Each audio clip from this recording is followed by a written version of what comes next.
On the night of April 15, 1912, the world witnessed one of the largest maritime disasters in history.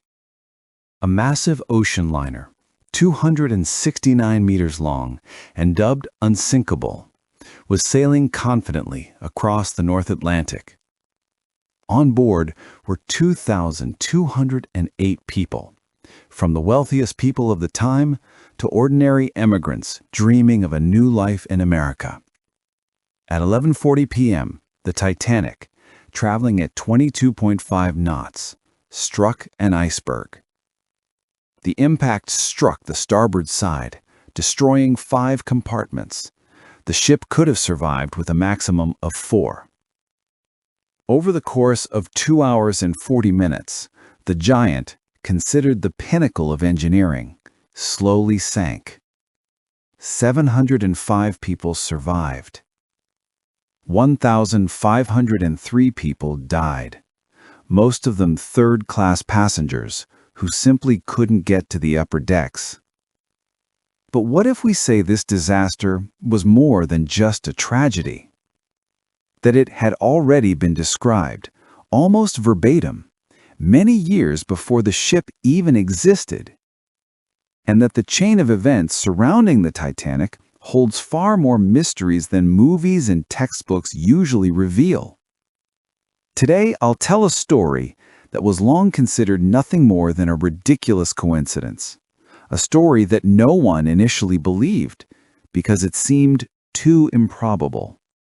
But the deeper the researchers delved into the details, the more terrifying became the feeling that the Titanic disaster was not just a tragedy, but something far darker, as if predetermined and inevitable.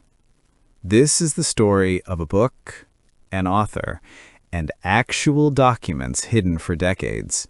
A story that will send shivers down your spine. 1898, the book that predicted the Titanic's sinking. 14 years before the Titanic's sinking, American writer Morgan Robertson published his novel, Futility. And it is with this novel that the most terrifying part of this story begins. Reading his book, you get the strange feeling that Robertson was writing not about a fictional ship, but about the Titanic, even though it didn't even exist yet. The novel describes a massive passenger liner, nearly 270 meters long. The real Titanic was 269 meters long. The ship's name in the book is Titan. It was considered unsinkable. He set out for the North Atlantic in April, traveling at high speed overnight, ignoring iceberg warnings. He had insufficient lifeboats on board, and the majority of the deaths occurred among third-class passengers who were unable to reach the deck. The most terrifying coincidence is the number of victims.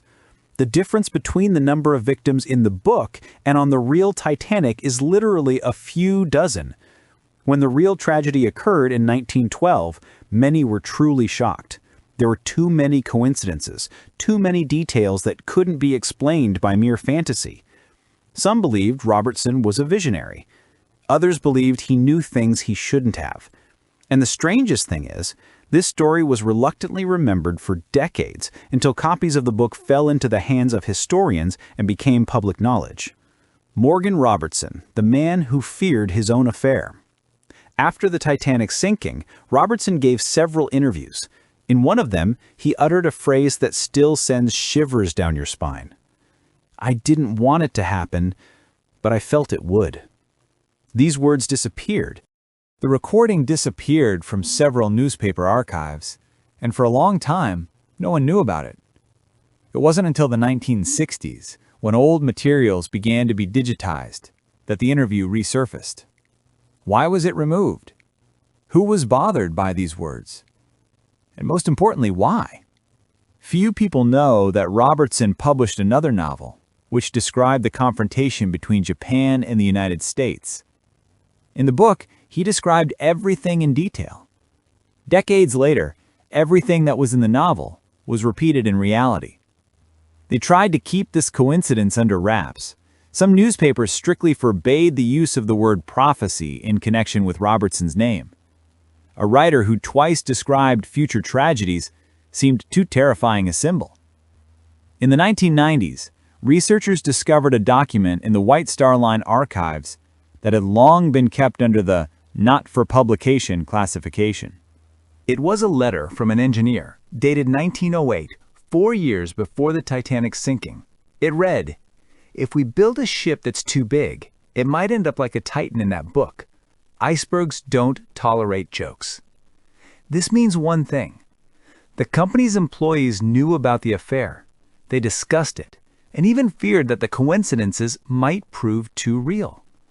But despite their fears, they still built a huge, unsinkable ship. Why was this document kept hidden for almost a century?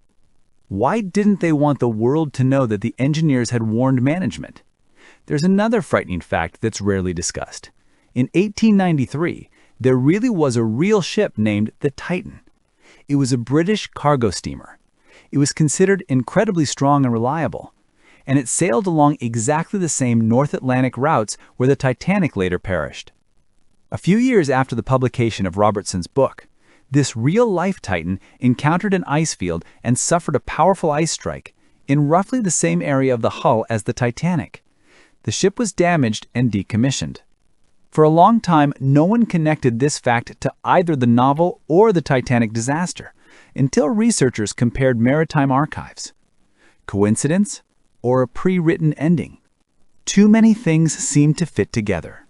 The book Titan, the real cargo ship Titanic, the built Titanic, the engineer's letters, the missing interviews, the predicted disaster. April 14th. Night. North Atlantic. Iceberg. Shortage of lifeboats. Panic on the lower decks. Everyone knows about the wealthy first-class passengers, celebrities, tycoons, millionaires. But few have heard of the third-class passengers, who made up almost half of all passengers. The first reports of third-class survivors were kept in archives for a long time, and almost no one saw them. Third-class passengers were trapped on the lower decks, behind iron partitions, with no way to quickly escape. Many survivors later reported that the captain and crew were slow to open the doors to the lower decks, and dozens of people were simply unable to escape. Reach the lifeboats. Thousands of people found themselves in complete darkness, surrounded by metal corridors, hearing screams that no one could hear from the upper decks. Their stories barely made it into the newspapers. The media focused on the tragedy of the wealthy passengers. The Titanic was a technological marvel, but engineers knew the ship wasn't completely unsinkable. For decades, the official version was something else: unsinkable. Few people know that some parts of the hull contained hidden design flaws. Bulkheads didn't fully extend to the upper decks, and watertight doors only partially operated. This data was kept in engineering reports for a long time and was rarely mentioned in court hearings about the disaster. Shockingly, the engineers tried to conceal these shortcomings, fearing that the White Star Line's reputation would be ruined. Only decades later did researchers discover the original drawings, and it became clear that the tragedy was no mere accident. It was the result of a combination of human overconfidence and technical errors. On the night of the collision, according to some survivors, people saw strange lights on the icebergs. Some said the iceberg seemed to glow or sparkle, and the water surface reflected the moonlight in a way that making it difficult to calculate the ship's speed and direction. The captain and officers did not receive accurate signals about the ice fields in time. Communication with other ships was limited, and the radio was not functioning properly. Many details of that night remained hidden for a long time because White Star Line wanted to portray the tragedy as the result of an unpredictable iceberg rather than human error. After the disaster, survivors told incredible stories. One third-class passenger hid in a watertight corridor and lay there for hours watching the ship sink. The women who survived wrote diaries on napkins, preserved in archives, in which they described the horrors and strange moments, strange screams, furniture falling, the lights in the chandeliers that remained dimmed until the very last minute. One man left a note on board a lifeboat: "Help tell the truth about the third class. Almost no one saw them." These inconspicuous documents are stored in archives in Boston and London, and only recently have researchers begun to decipher them. Many legends exist. The sounds of music audible even after the ship sank. Witnesses said the orchestra played until the very last moment, and the music seemed to linger in the water, creating the sensation of a living ship. The legend of a secret room, mentioned only in engineering reports, where route maps and ship secrets were kept. It was never found after the sinking, and some believe that documents containing invisible plans may have been taken from the ship.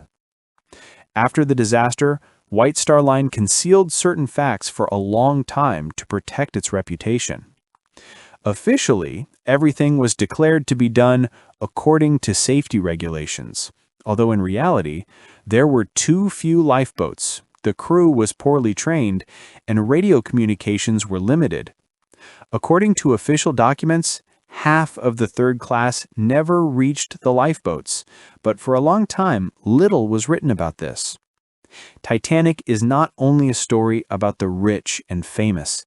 It is a story about thousands of people who were almost forgotten, about the secrets of engineers who hid the flaws, about the mysticism of an icy night, about diaries and notes that lay for decades in archives. This tragedy is a story of human overconfidence, engineering failures, and the incredible bravery of those whose fates remain forever etched at the bottom of the ocean. And it is precisely these little-known facts that make the Titanic even more mysterious, shocking, and tragically captivating than all the films and books combined. All these coincidences lay hidden in various archives for decades. Isolated facts, fragments, phrases, forgotten documents. Only when researchers pieced them together did a truly unsettling picture emerge. The story of the Titanic is not only about tragedy. This is a story about warnings no one heeded, about a book everyone ignored, and about how, perhaps, the ship's fate was decided long before it first touched the water.